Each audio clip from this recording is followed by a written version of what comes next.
What's up, y'all? My name is Ian Edwards, and welcome to the Soccer Comic Rant. Let me make sure this thing is recording. Let me go to full screen for a second.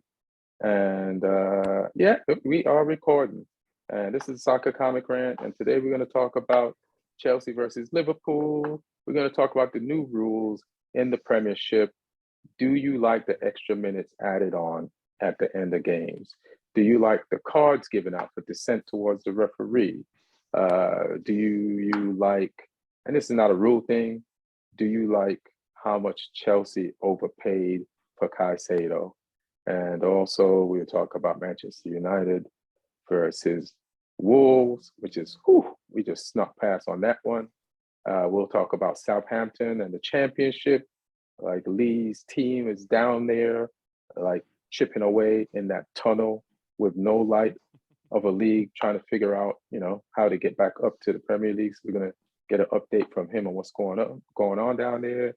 And I think I'm missing something else. We're gonna talk about Neymar, is him going to Saudi Arabia, period, and the perks of his contract. But I just want to say what's up to Lee Hudson, stand-up comic from England, one of the co-hosts of the show. What up, Lee? Hey, I'm back home from the Edinburgh Fringe Festival. So yeah, I've been catching up with this weekend's games. It's been an interesting start to the season. And also Neil Chakravarty, stand-up comic and Chelsea super fan. And yeah, what's up, Neil? All good. Decent start. Decent start. Speaking of start, what should we start with first? Let's talk about Chelsea versus Liverpool. I feel like it was like the marquee match of the weekend. Both teams had a horrendous season last year, and they rebuilt throughout the throughout the preseason before the season started. Chelsea got a new coach, and I feel like they looked good in their games. I think Pochettino has done a great job. He's kind of made them into something pretty fast, and they look fluent on the pitch. But what do you think of this game against Liverpool that you guys played? I think it was a game that pretty much showcased the strengths and weaknesses of both teams. And it started off pretty much like the first 10 minutes, both teams were kind of there's this ping pong match. And I thought that all the talk before the game about, the whole Caicedo thing, Lavia thing, the fact that neither team has a DM, that's why they're so desperate to get a DM. That was exactly how it was going, because it was basically a ping pong match. Like both teams are struggling to retain possession in midfield. But then like Liverpool really got into the game, and Colwell was getting burnt on that, the left-hand side versus Salah. Because we're playing so even before the game, like the biggest surprise was we played a three-man defense. We hadn't tried that in any of the preseason games. And I don't think Pochettino even historically is known for using a three-man defense. But we went ahead with it, primarily due to the reason why Chelsea teams in the last 2-3 seasons have used three-man defense, but we don't have a DM. So you need that extra centre back in the middle who can step in and do the job. So, which meant that Colwell was shifted out to the left, and he was pretty much isolated against Salah for for those that until that 30-minute mark, and he was getting burnt, and I was feeling really bad for the guy because he's been really hyped up, and this is his Chelsea debut, like Premier League Chelsea debut, and to go up against probably the best right winger in the world is probably not fair.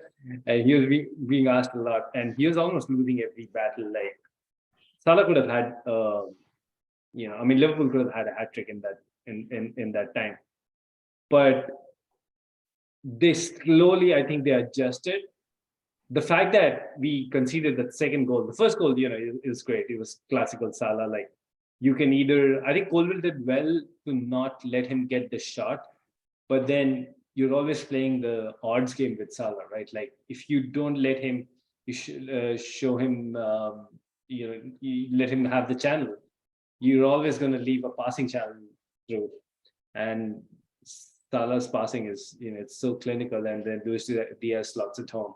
And then the second goal, again, quick ball in, and Salah doesn't make a mistake.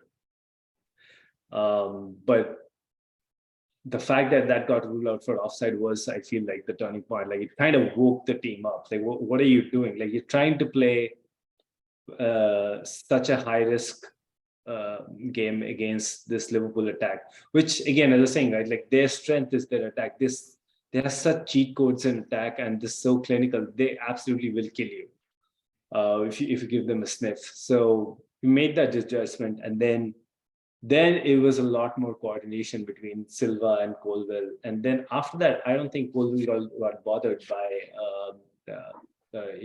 by Salah after that. But yeah, we kind of had to weather the storm. And then, eventually, like, and then that goal happened kind of from a set piece, a very, kind of a hacky goal. It's just one of those goals that you see centre back score from a scuffed shot by Disasi. You think it was a hacky goal? Yeah, it was like the ball was right there, and Disasi kind of like goes for it. He doesn't even get clear contact, but he gets just about enough contact to beat Allison. It isn't easy. It's one of those fella. Oh man! All right. The only positive thing you said there was this in Liverpool. Do you think Lavia, who I heard wants to go to Chelsea now, like, watched that game and decided on how each team played? He decided, all right, I want to be with Chelsea. Because it doesn't make sense to me that after they got Caicedo, that Lavia still wants to go with you guys.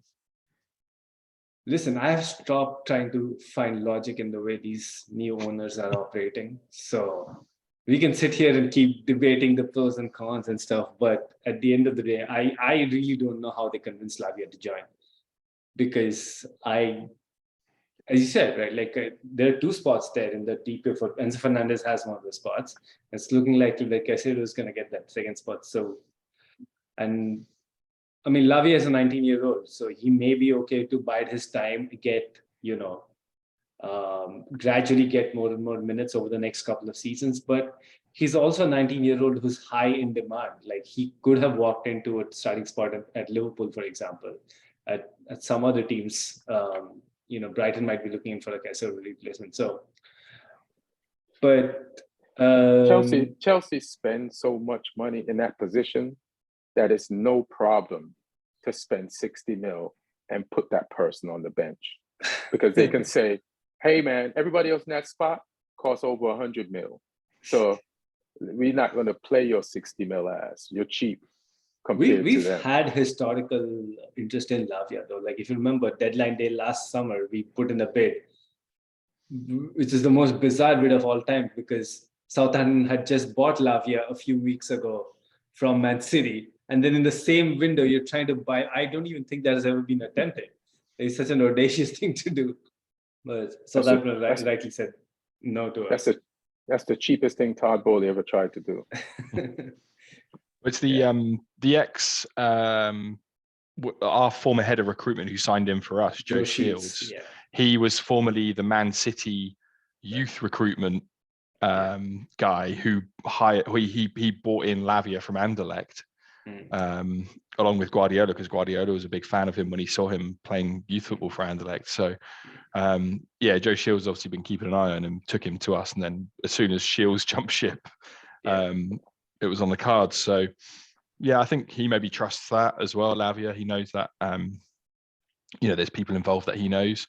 So it's an interesting one, because I think he's a confident kid. He backs himself. Like, when he came to us, he stepped into our first team at 18 and didn't look out of place. Like, he was one of our better players in a shit team, trying to carry us through games in the centre of midfield at 18 years old, which is madness really in the Premier League. And whenever we didn't have him playing, we missed him, because he had a spell out injured during the season. But like, he scored the winner against Chelsea in the game at St Mary's. with a great shot and just so good on the ball, so press resistant, and has a good work rate too. So yeah, I think he's ready to play Premier League football. Whether he'll play it regularly, I don't think he would play it regularly at Liverpool or Chelsea. I think he would just be an option. Obviously, Liverpool have European football, which would probably give him more opportunity to play. At Chelsea, it will just be obviously the league and then Carabao Cup, FA Cup. But yeah, I think a lot depends on the systems, and I don't think Chelsea would pay that money for him if they weren't ever going to play him.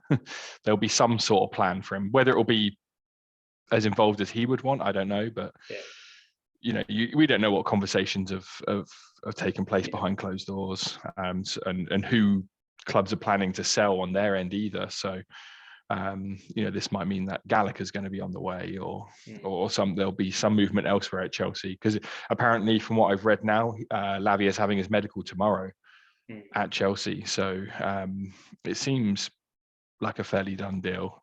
Klopp can throw his toys out the pram again, maybe on this one. It was quite fun watching him get questioned about Caicedo.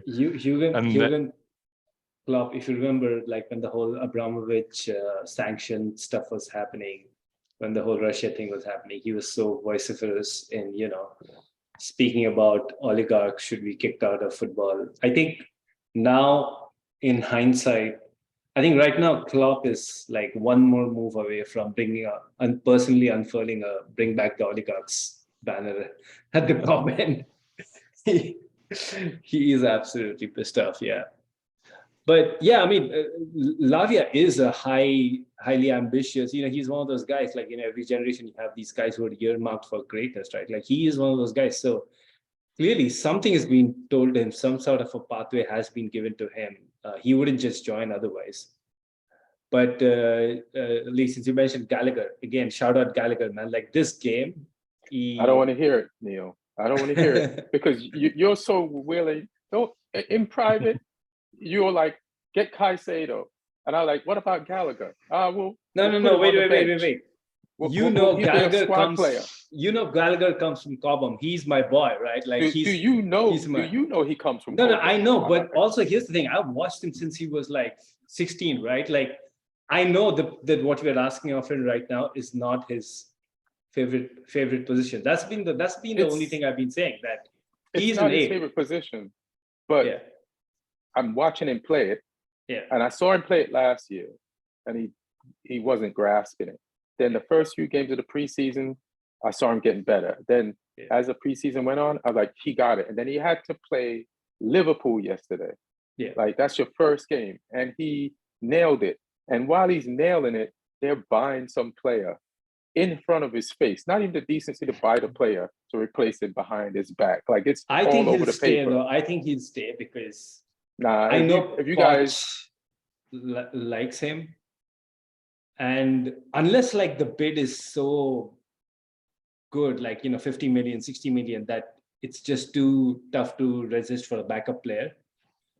But I think he should stay because you need such players through the course of a season, especially now we're going to talk about the added on time, right? Teams are not playing 90 minutes of football anymore. So you want him to play added on time? Hey, well, if you're playing 8 minutes at the end of the game. No, but if go get out there, Gallagher. You know, when the whole 5 subs rules came in, you suddenly saw a whole lot more of subs happening around the 60th minute mark. Usually managers wouldn't do that in the past because they would want to keep a few subs for the last 10-20 minutes, right? They start being a little more expansive with those subs around the 60-minute mark. Now, if you sub in somebody in the 60-minute mark, suddenly he's playing half the game, pretty much, with all the added on time. So let me ask you, how old is he? He's the same year as James and Gallagher, right? So James and Mount, so 23, I guess, 22, 23. Yeah. I feel like he had a slower start to them, but to be honest, we have Mount, and I'm watching Gallagher play. I feel like he's better than Mount right now. Like that's how much he's learned. Like he's the type of person I feel like wants to prove that he belongs and will make the mistakes to get better and has made them. And this is the best I've even seen him play, even better than at Crystal Palace. and it's a shame to see them buy somebody to replace him right before one of his best Chelsea games. I think he has a future though. Like even if he stays, like I actually like him in that number 10 role.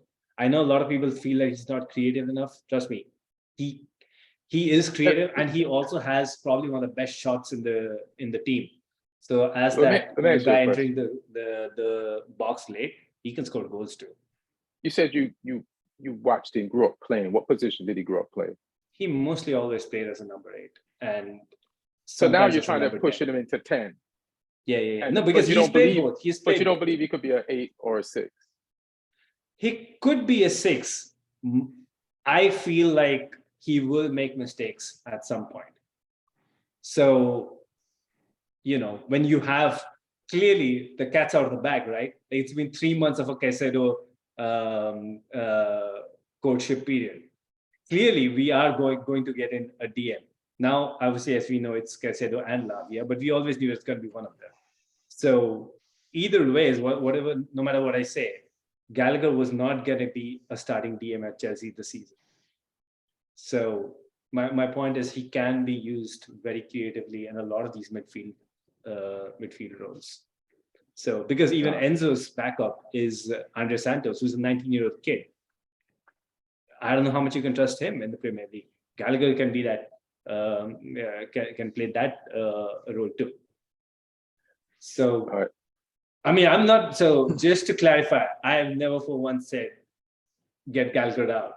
Just to clarify, I have fought more for Gallagher than Neil has ever had. And that's the only clarity we have. That's just because I haven't had my eye on the ball. Like there's a million things to do when you're talking about like Chelsea squad planning.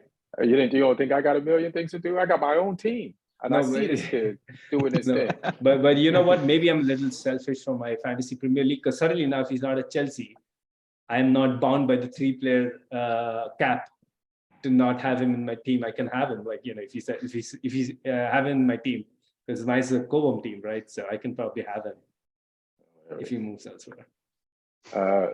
Even though this is a Chelsea thing, I'm gonna ask Lee, do you think Caicedo is worth 115 million, I don't know if it's pound or euros, plus the sell-on clause. There's a sell-on clause. So if they already bought this guy, even if they sell him at a loss, if Chelsea sells him at a loss, like they still get a piece of the loss. Do sell-on clauses operate on losses though? I just want to give this to Lee. Even though this is a Chelsea.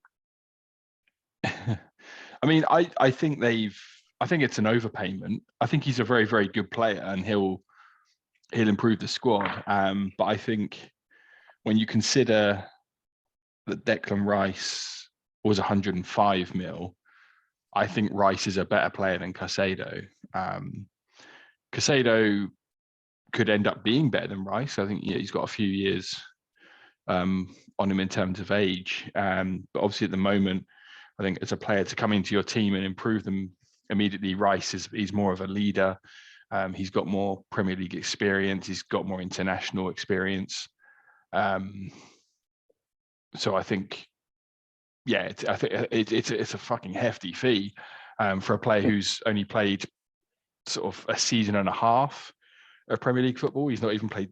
Some people say 2 seasons. Like his first season at Brighton, he was loaned out for half of it, and then they got him back. And then he played well when he came back. But then last season was like his first full season at Brighton. So, I mean, I rate him though. I think he's a fantastic player. He's good at everything that you need someone to be good at in that position. Like he's an aggressive ball winner. In that CDM role, he's an aggressive ball winner. He can, he can get around the pitch. His work rate's high, but he's also technically very proficient as well. He's press resistant. He can play a range of passes. He can play short. He can play long. He'll go forward and get involved and shoot as well.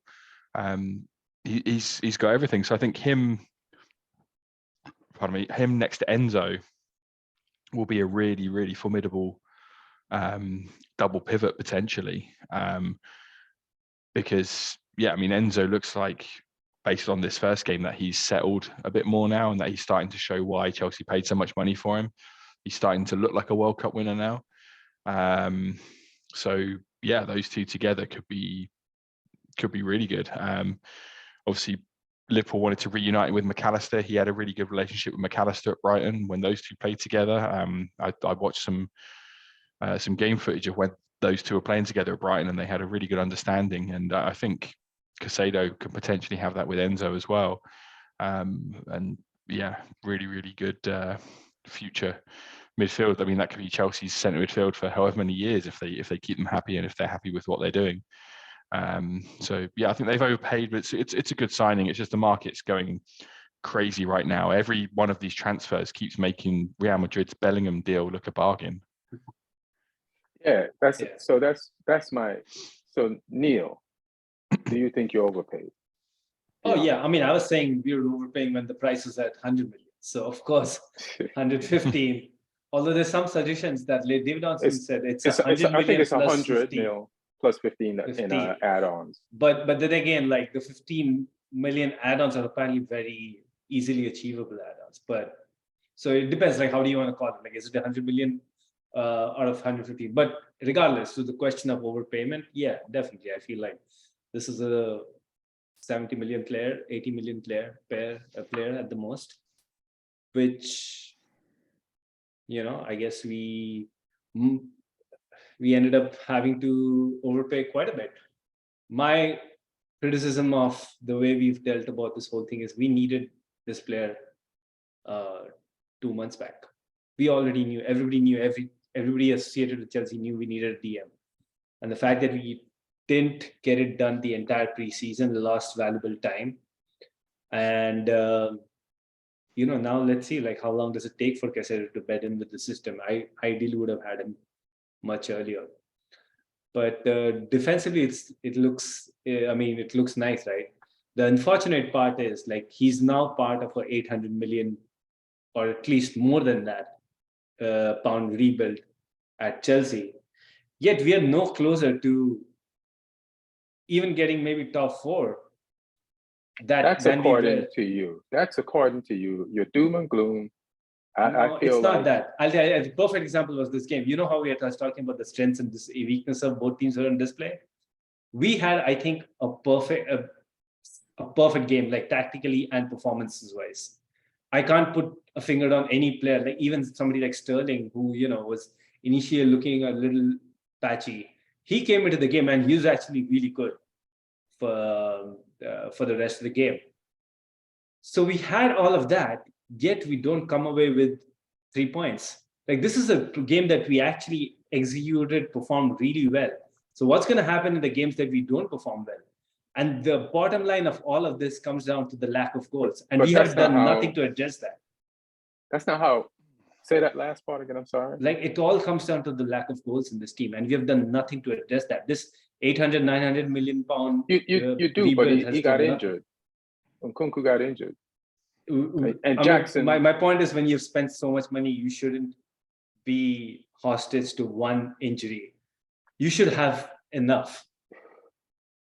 Yeah, but it's just the luck of the draw. And Nkunku got injured. Like we bought a guy and he got injured taking a physical. It seems like how are you gonna get injured taking a physical?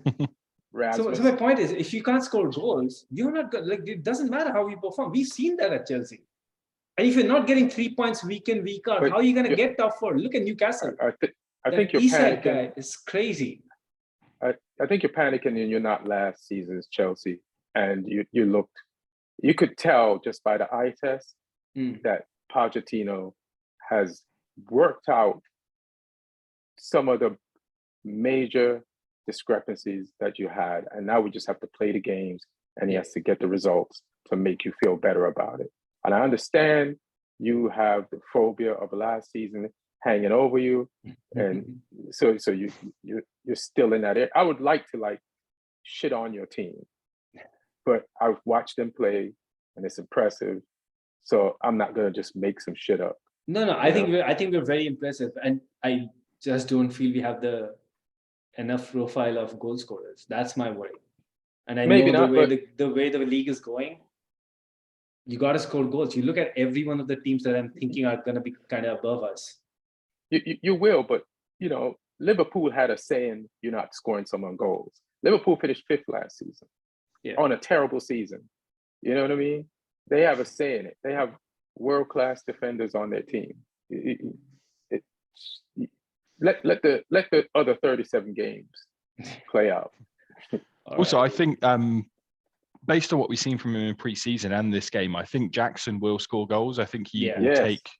I think he will take maybe a few games just as a bedding in thing, just getting used to the style of the Premier League. But I think he's built for it. Like he's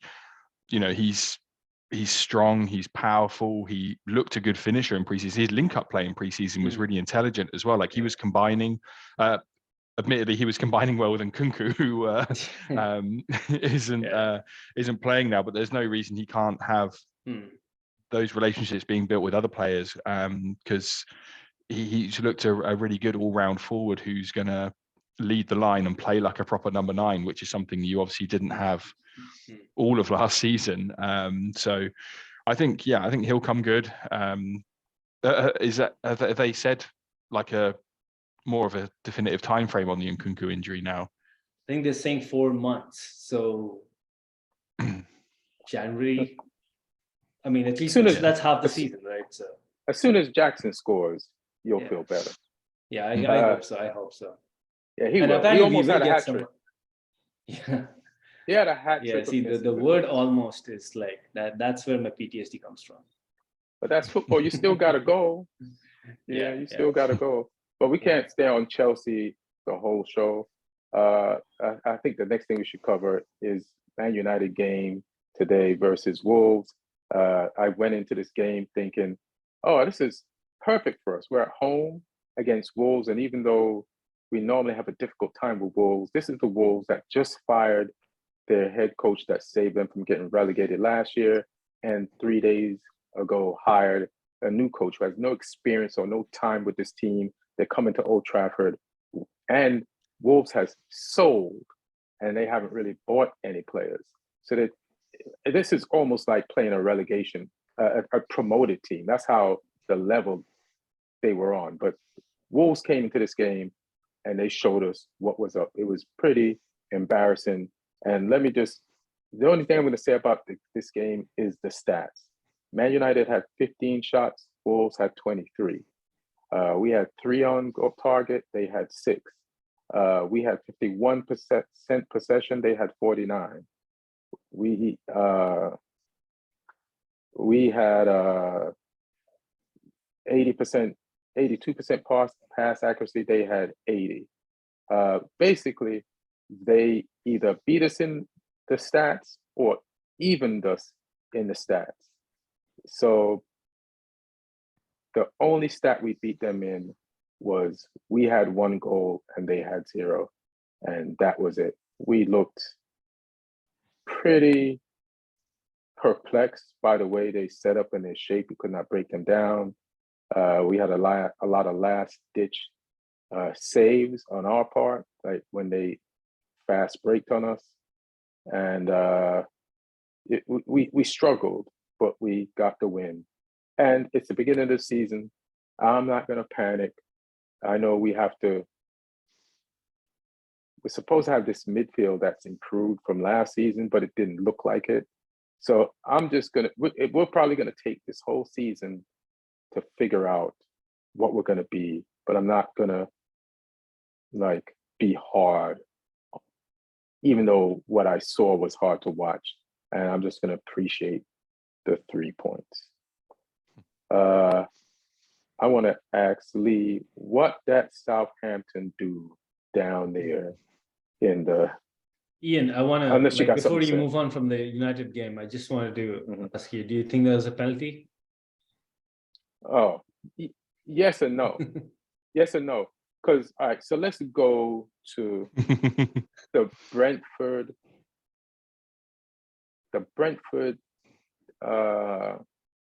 Spurs game. Spurs. Yeah. Right. So in the last minute of that game, in one of the extra time minutes, right? I think his name was Sharpe. Like Yeah. got a Kevin one-on Schade. shot. I got a one-on-one with the keeper, and because he kicked the ball first, when the keeper clattered into him, everybody was saying a penalty, but he had taken his shot and it went over the bar, and then the keeper hit him, and then while the ball was on its way over the bar, no penalty. And then in this case, yeah, he clattered into the guy, but it wasn't the guy who headed the ball. The ball had already been headed away by a different Wolves player who was in the same vicinity. And over here, which were all over here except Lee, Tim Howard, who hates United because we got rid of him and banished him to Everton, he called it before the referees did. He said they're not going to call that. And he said, we goalkeepers clatter into players all the time and they never call it. And so he was, as a goalkeeper who played in the Premier League for Everton and Man United, was not surprised when they didn't call it. Now, if I wasn't a Man United fan and I was a Wolves fan, I would definitely want that penalty. And my response to the entire game in the text was like, whew, like we got away with it. So that's my answer. Yeah. So what's going on down there, Lee, in the championship? All the way down there. All the way further than Edinburgh, where you went this week. It's I mean, we had a crazy game on Saturday. We played Norwich, who, you know, still a very strong team. They still got players who played for them in the Premier League. They've signed some tricky players, like they signed Barnes from Burnley, who's a tricky player. They had him and Sargent up front. They've got good players. And yeah, we played them and we conceded a goal after 6 minutes. And I was thinking, oh, this feels familiar. We're going back to last season, Southampton. And then we were 2-1 up pretty quickly. And then we went 3-2 down. And then we got it back to 3-3. And then they went 4-3 up. And then in the 97th minute, which is why I love the new extra time rules, in the 97th minute, we got a penalty to level it up 4-4. Get out of here. So we came from behind a bunch of times. It was a crazy game. Adam Armstrong scored 2 penalties for us. So he's on 3 goals in 2 games, and none of those goals have really been legit goals. He's had one where Nathan had a shot that came off the back of his head and went in, and two penalties. So he's one of the top scorers in the league without ever really scoring a proper goal. But Shea Adams, he hasn't started either game for us. He came off the bench twice and he scored twice, and his goals have been good finishes as well. So he's been proving his worth. So, you know, we've got, you know, we were trying to win games in the Premier League with championship strikers. And now we're in the championship. Our championship strikers are scoring goals, which is kind of what you'd expect from them, I guess. But it's been an interesting start to the league because, I mean, Leicester, they turned it around against Coventry on the first day and they scraped a win. They were drawing 0-0 with Huddersfield for most of their game, and then they pinched a 1-0 win. So they're joint top at the moment with 6 points. After 2 games, there's only 2 teams that have won both games in the league, which shows you where teams are taking points off each other. But the other team who have won both the games, Ipswich, the other one, they're flying. They only came up from League One, but they've got an ex-Man United coach in charge, Kieran McKenna. He was one of the assistants when Solskjaer was there. And he's a smart guy. He used to be an academy coach at Spurs as well. I remember him, McKenna. And he's a good young coach, and he's got them flying. I mean, they beat Sunderland on the first day. They beat Stoke on the second day. So they're up there. So yeah, them and Leicester, the 2 high flyers. But Watford have got 4 points. We've got 4 points. Norwich has got 4 points. Whole bunch of teams on 4 points. Birmingham look good this season. They're on 4 points. Birmingham beat Leeds. Leeds have only got 1 point so far. They lost against Birmingham at the weekend. They drew they were lucky to draw with Cardiff the weekend before. They were 2-0 down in that game. And when you say Birmingham, this ain't no regular Birmingham. This is a Birmingham who have partnered with Tom Brady, Ryan Reynolds, Wrexham style, and Tom Brady is not known for being attached to anything that loses. So Birmingham might be one of the top contenders based on, Tom Brady's affiliation with them and what they're going to do to generate money and funds and get to where they got to get to. So I keep threatening Lloyd about and sending him Tom Brady stuff because Lloyd's a Villa fan and he's not going to like to see this is like when Man City got oil money. This is almost the equivalent of that when Tom Brady joins up with Birmingham.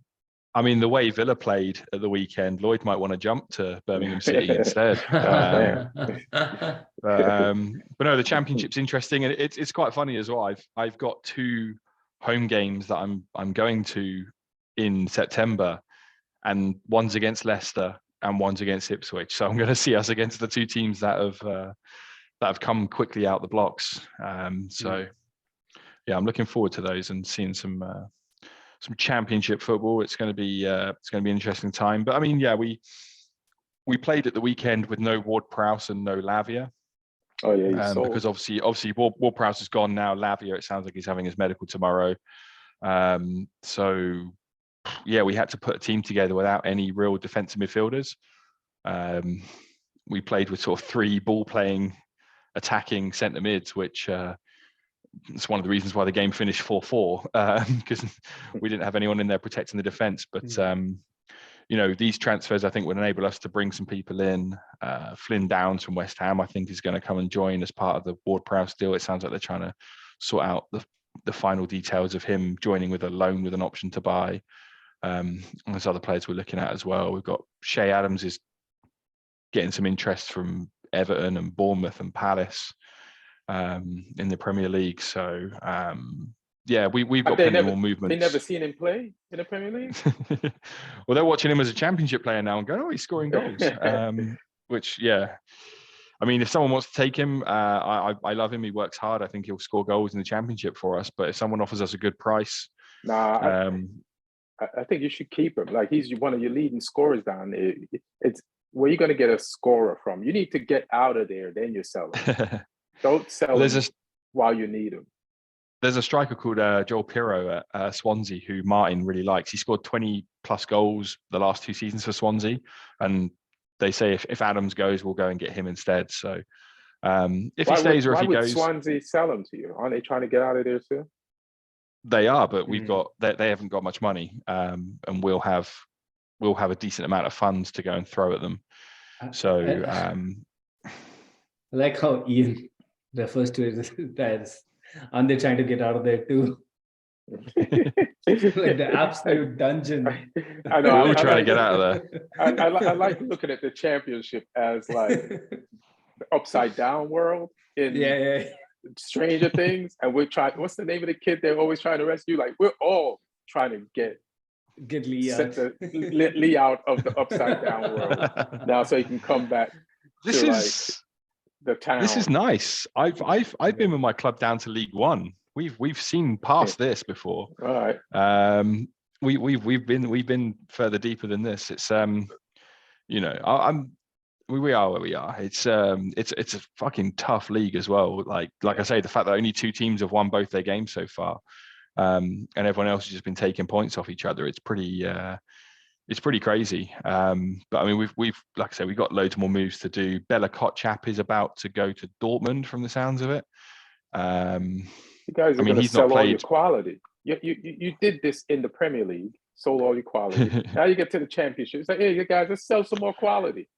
He's not played a single game for us in pre-season, or I think he might have played some minutes pre-season, but he's not played for us at all because he's been coming back from an injury as well, and it's been clear that he wasn't going to stay. So he's not been involved at all. We've been, trying to get there with Bednarek. He scored at the weekend, but he can't defend for shit. So a new centre back is definitely high on the list. Obviously, Salisu went, and Chaleta Shah went to Lyon. Salisu went to Monaco. So there's been players out the door, left, right, and centre. So we got some more buying to do. it's just hard when obviously, you know, the window stays open all the way until the end of The season. yeah. It feels like it pretty much, but that first month is there's just obviously there's a lot of upheaval, which is why I was pleased with the draw in the end against Norwich, because we were playing with, you know, players had left but we hadn't replaced them with anyone yet, so it's kind of we had to make do with what we got. We played midweek against Gillingham in the Carabao Cup, and we gave a bunch of players, we made 11 changes to our team from the team that won against Sheffield Wednesday on the first day. We gave some chances to some people who may or may not be staying, and we lost to Gillingham from League Two. So you lost? So so you're out of the like Carabao Cup? Yeah, we gone already from that, which I don't care. Like I think Luton and Sheffield United both went out first round last year, and they both ended up getting promoted. So it's not a concern for us really, that tournament. That's why I said we made 11 changes. Some of it was to give youngsters some game time, and some of it was to give fringe players an opportunity to show their potential worth. But I mean, some of those players like Alex McCarthy and people were just like, no, they were bad. And Perrault, the French left back, we still need to try and sell him as well, because he's not going to be playing for us. So big Paul Onuachu, the 6'7" forward we have, he's apparently going back to the club we signed him from in Belgium, Genk.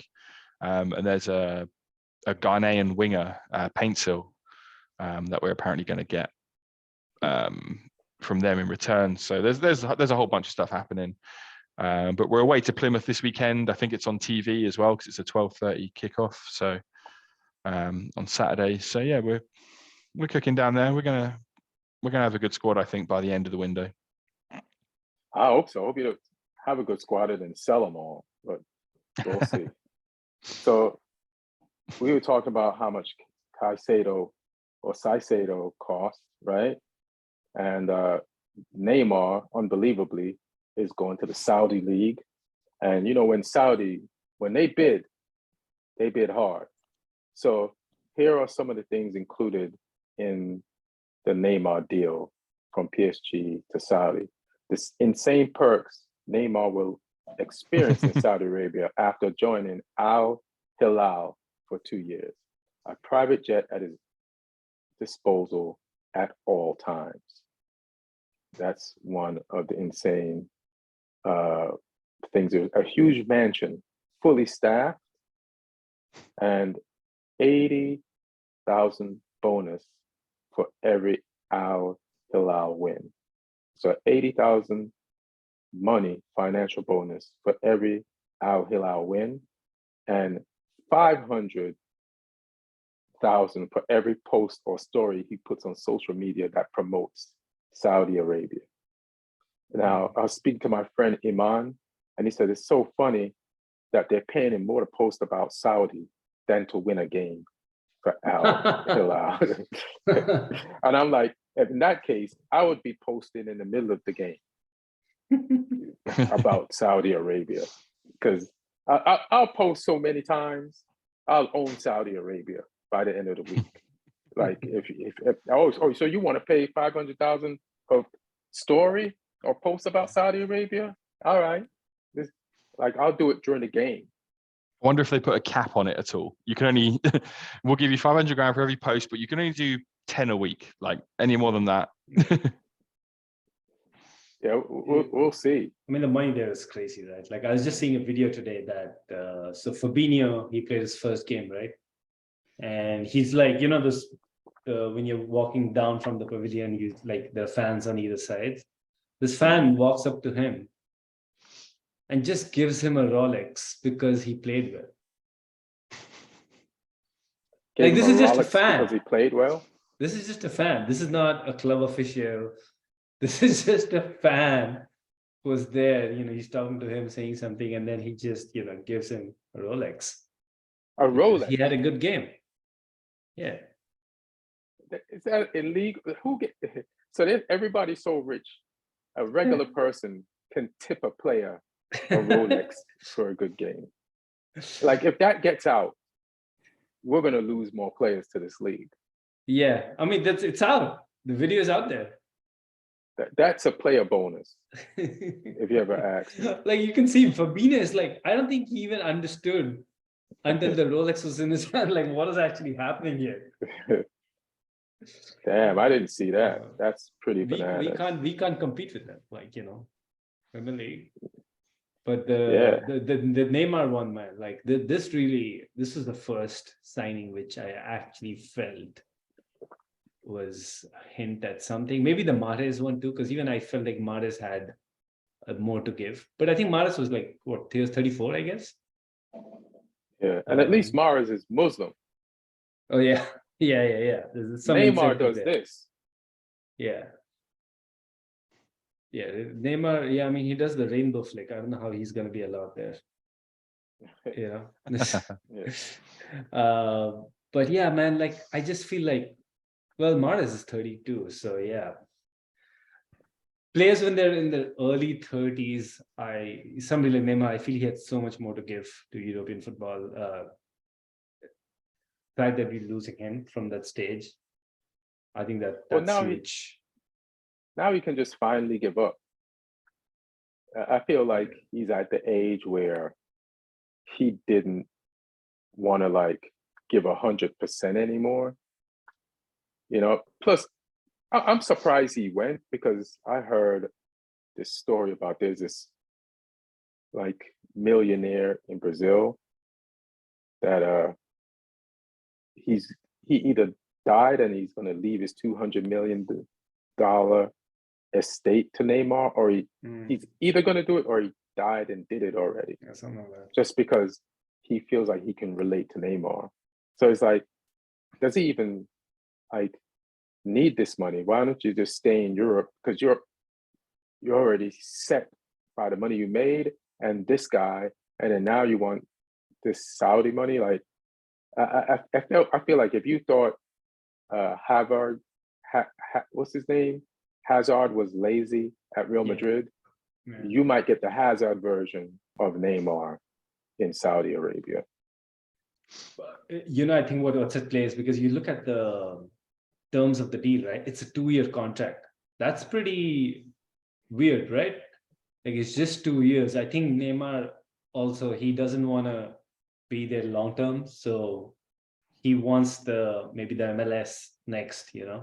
He will probably around time when Messi's leaving Miami, he wants to be the next guy in the MLS, right? Next big superstar in the MLS. So, but I think what really happened here, because I was reading I was watching a video about this a couple of weeks back. So Al Nassr and Al Hilal are the two clubs. This will be really bad if I get these wrong, but I think these are the two clubs in the two big cities. Like, how you have LA and New York. So they're in Riyadh and Jeddah. These are the two clubs. So they're trying to create this as the marquee rivalry of the league. Now, Al Hilal already, Al Nassr. So this is their Barca versus Real. Correct. Madrid exactly. Rivalry. And the biggest, I was going to say, the biggest rival for Al Hilal is Al Ittihad. Al Nassr up there as well, but Al Ittihad are the biggest Jeddah club, and Al Hilal are the biggest Riyadh club.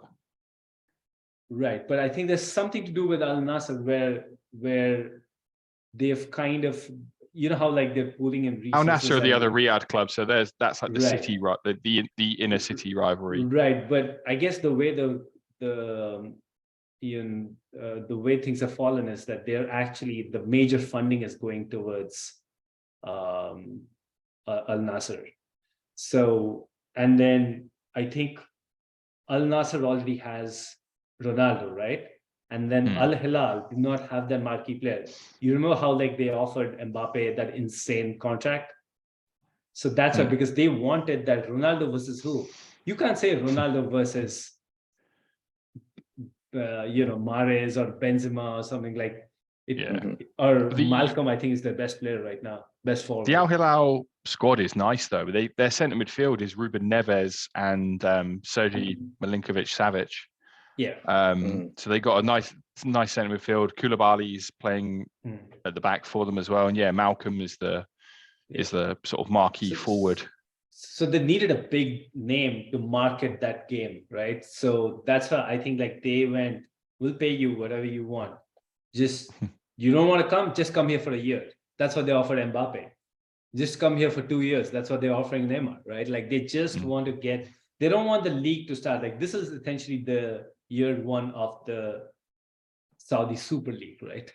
It's not the Saudi normal Saudi league anymore. This is the Saudi Super League from this season on. And they didn't want to start without having that marquee clash. And yeah, now they've got it. Neymar versus Ronaldo. Watch out. Somebody's going to be really creative and come up with a name, I'm sure. Hilarious. The El Sandigo, I don't know.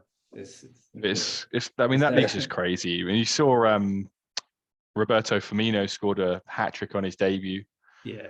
At his club, because he's playing with Mahrez and St. Maximum in that team. Yeah. It's crazy. Yeah, it's pretty crazy. Mendy made a bad blunder. I'm like, how So are you you're making happy? blunders in? Like, I was a big Mendy backer, and then I was getting a lot of heat for that. Like, you think Kepa is bad and Mendy's good? Like, look, Mendy can't even cut it in the Saudi league. Hilarious. So we're talking about also, want to go over just hit on some of the new Premier League rules this season. And we kind of touched on one of them, and that's like the extra added on time at the end of games to account for time that was always missing during games. They want to make sure that players play 90 minutes, the fans get what they paid for. So some games, like the end of the Man United game, had 7, so all the games got Fergie time. You know what I mean? So basically, Fergie was never getting any special treatment. He was just getting the treatment. He was ahead of his time, demanding or creating the time that needed to be played. It was like, hey man, I trained my squad for 90 minutes. So we play 90 minutes. Because in the future, all the teams are going to be forced to play 90 minutes. So we want to do it now. So what do you guys think about 10 minutes at the end of games? I watched the game. It might have been in a Spanish league with Barca, I think Getafe. It was just a mess. As far as Getafe's antics throughout the game, which caused water breaks, red cards, and coaches getting sent off the field. But what do you guys think about the added extra time? I myself, I like it. And I know sometimes I'm going to hate it because that's just football, because sometimes it's going to work against me. But I want to see, I'm never the type of guy that goes to see a movie and be like, man, this movie is too long. I hope it's a good long time. You know what I mean? I want what I paid for, so I don't mind it. But what do you guys think? I think it's fine. People always moan when something new happens. It's people don't like change. So I think there'll be people moaning about it, but I mean it's teams that are causing it though. This is basically just it's correcting an imbalance caused by teams time wasting. And I think that's only fair if your team, I mean, I'm saying this as a fan of a team who scored in the 97th minute with a penalty at the weekend because of all this extra added time. So I'll probably complain if we concede a goal in the 99th minute or something in a game soon. But no, I mean, it's if a team are wasting time, because some teams, they'll start wasting time early on in the game if they're ahead, and I think this will just make for a fairer game and a fairer amount of added time on. Hopefully it keeps fans in the stadium a little bit longer as well, because there were some fans who left the Southampton game when we were 4-3 down, didn't stay till the end, missed the goal, but there were still more fans there left than I thought there would be. Because if your team's down by a goal as the clock ticks to the 90, and then they hold up a board saying 9 more minutes or something, you'd be like, okay, I'll stick around and watch this. I'll see what happens.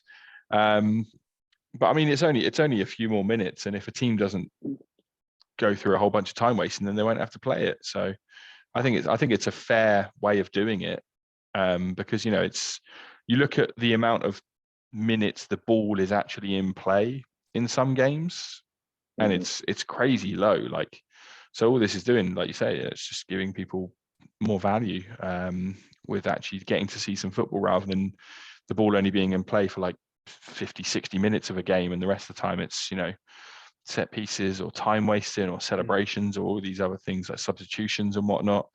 So yeah, I think it's correcting an imbalance, and people will moan about it because it's new, but they'll get over it. And for Neil, I was going to ask you, what do you think about the cards for like dissent, for like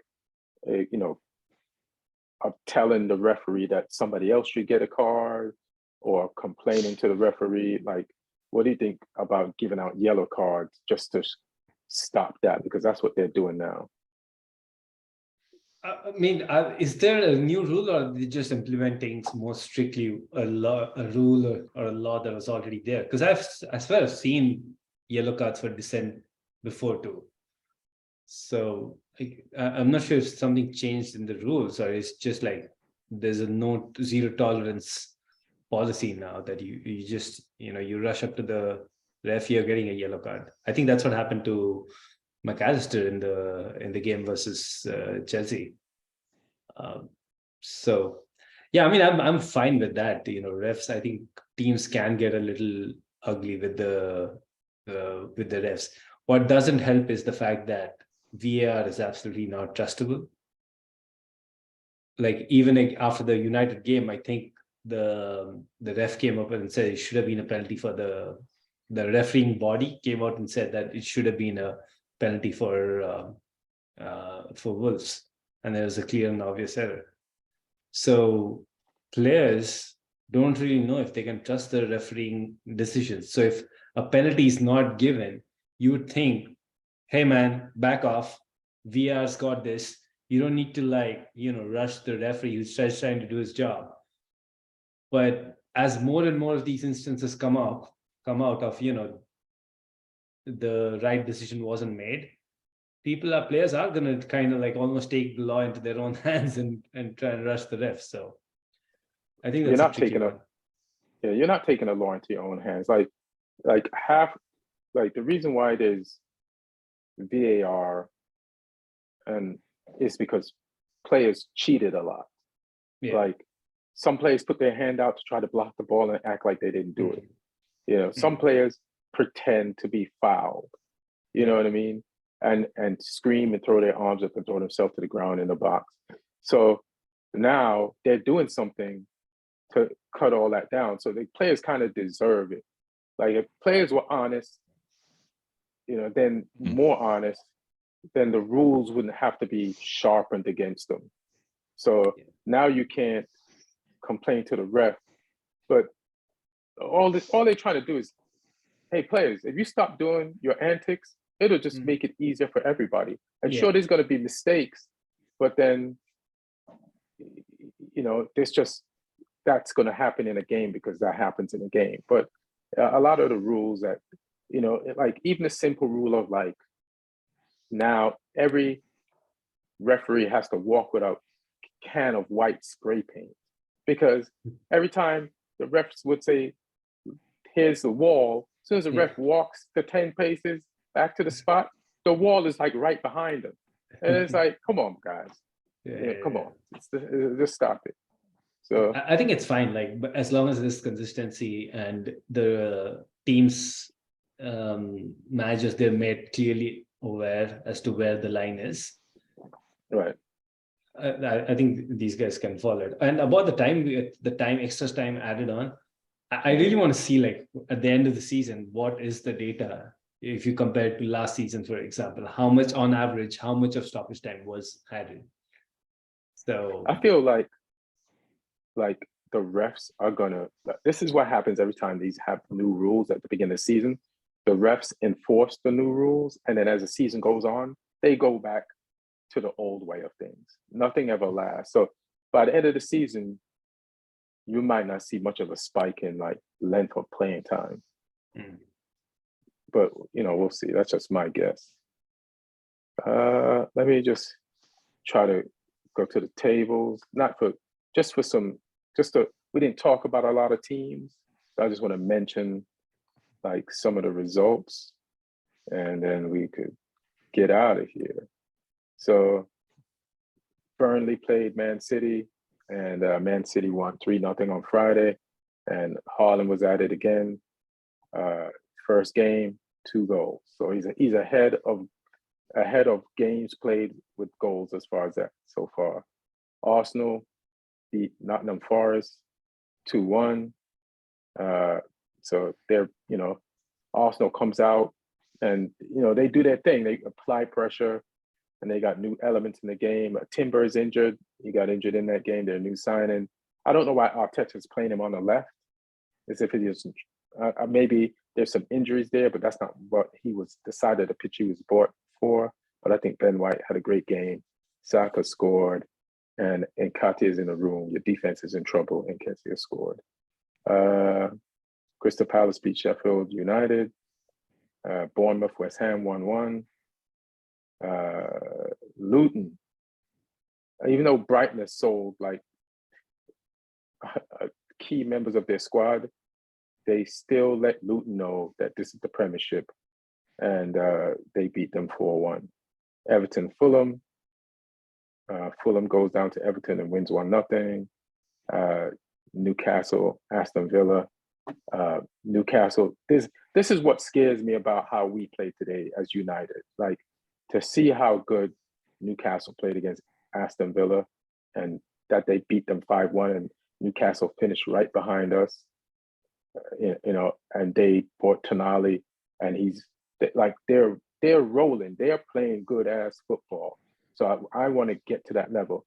I even feel, even though Everton lost 5-1 even though Aston Villa lost 5-1 to Newcastle, that they played better than us, and we beat Wolves 1-0 because they created chances. It was an end-to-end game, but Newcastle put their goals away. And then Brentford and Tottenham. Tottenham's first game without Harry Kane. He's never coming back. And Brentford didn't have Ivan Toney, but both teams scored 2. That game ended 2-2. And we did Chelsea, Liverpool 1-1, Manchester United, Wolves 1-0. I don't know if any of you guys have any like last words or thoughts for this episode. Do we want to talk about what's coming up next week? It's the big game. Yeah, I mean, it's Premier League's back, isn't it? It's week one in the books. It's it's nice to have it back. I mean, obviously soft start last week with Championship starting a week early. Let us have our little moment in the sun before the football that people care about starts. Hilarious. No, but it's good to have it all back. And I mean, it's hard to look at.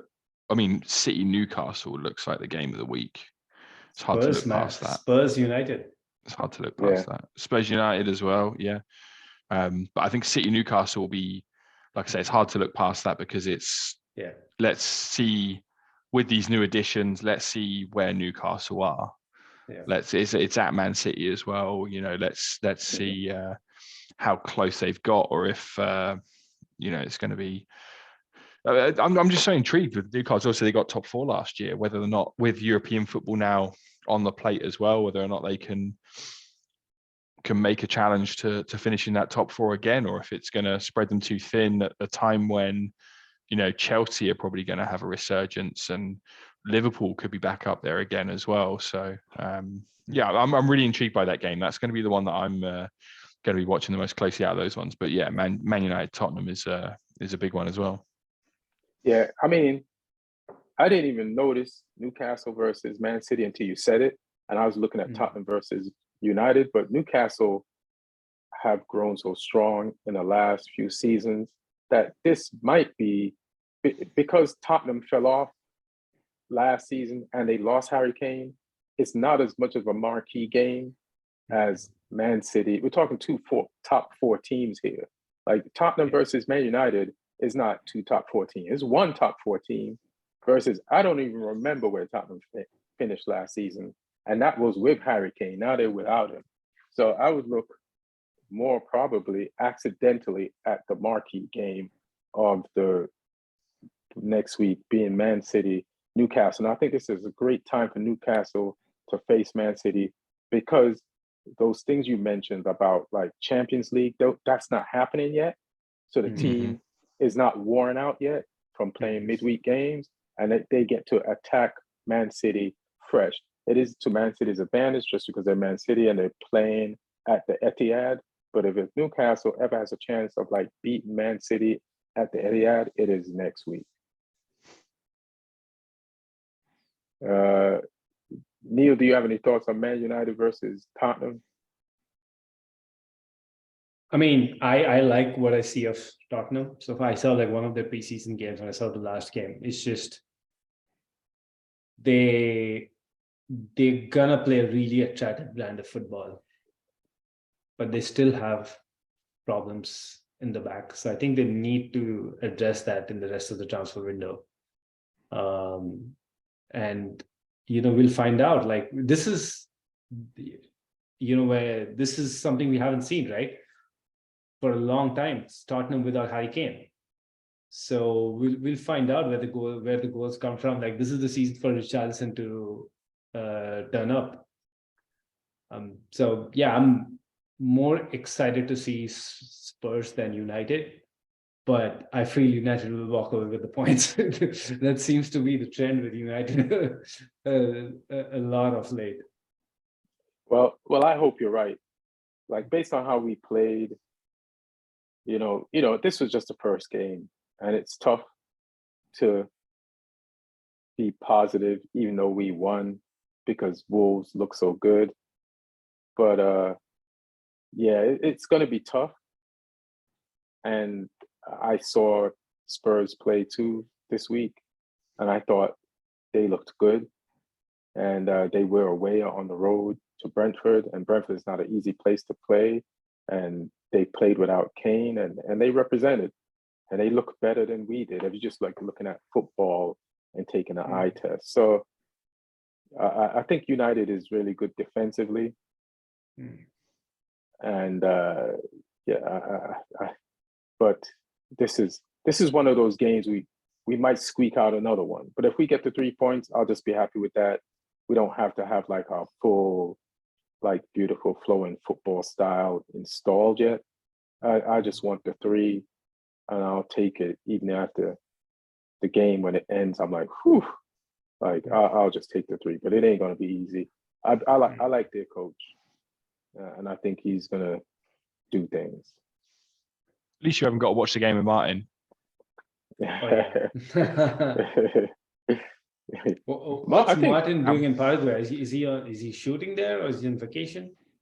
He just took a vacation there. I think today's his birthday, or yesterday was his birthday. So happy birthday, Martin. He went on a trip to Paraguay. Yeah. I thought he was breaking the SAG thing by going and doing work.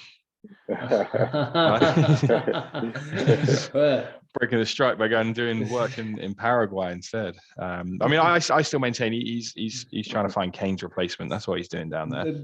That'll be ironic that you break a strike by going to a country that's historically been known for strikes.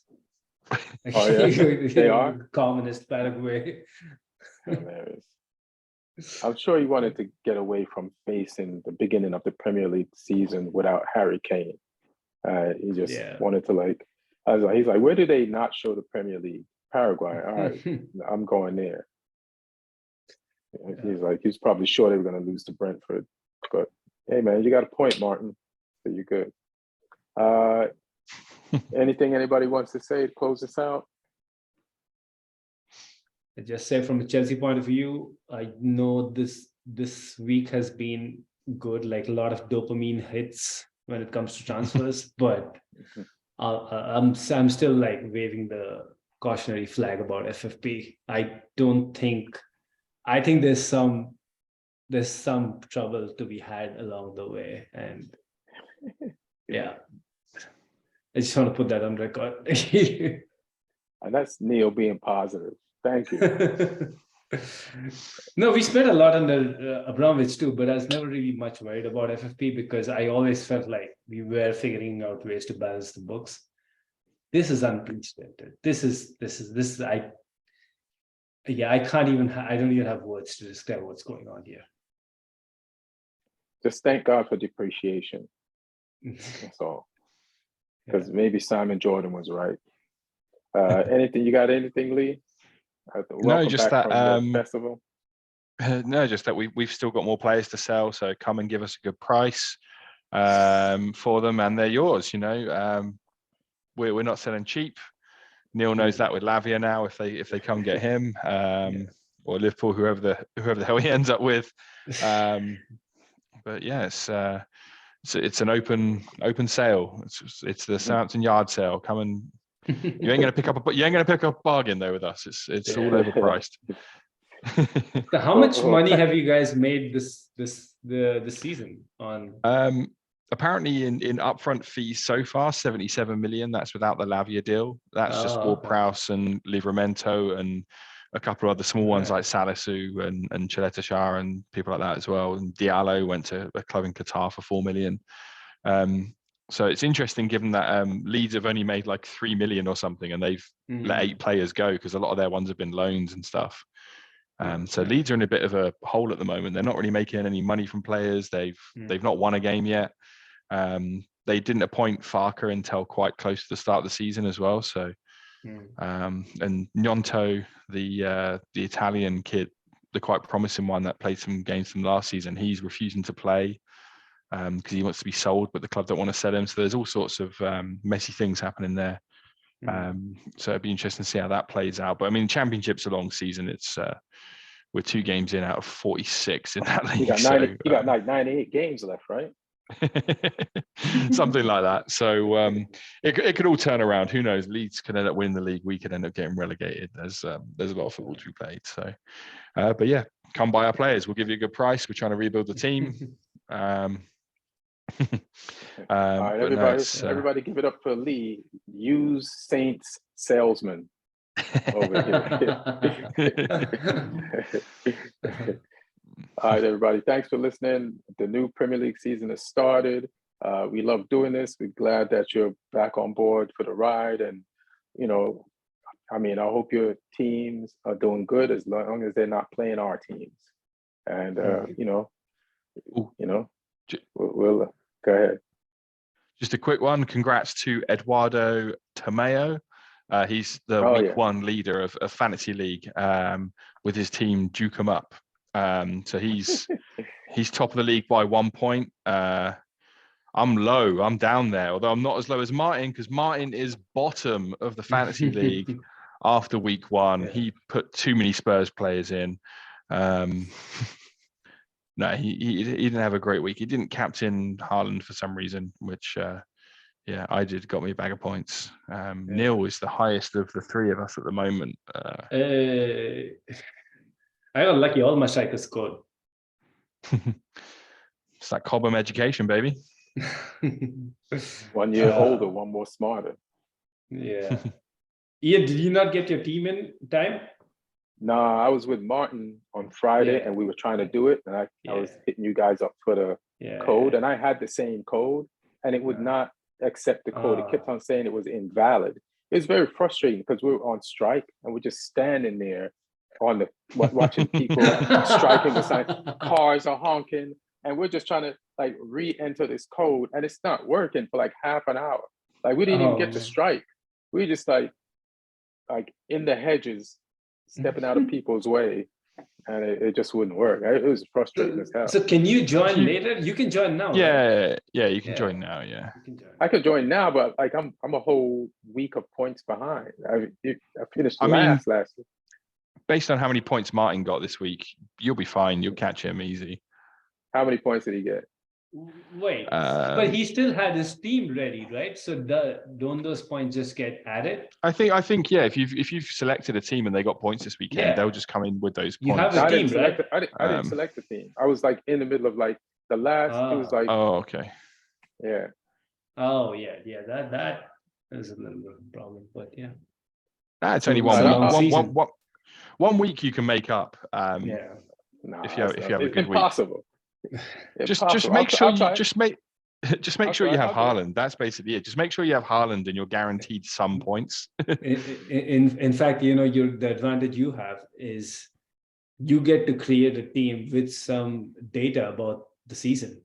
Like we all know I'm good with data. That's my thing. Yeah, fire the chat GPT. Yeah. Like the chat GPT only goes up to 2021 as far as information. Yeah. That's the issue with it. But, all right, guys, thanks. I'll definitely join. I'll get a team and I'll be in there. And thank you guys for, joining for the episode. It was fun, and let's do this. We'll be back next week. All right. 1.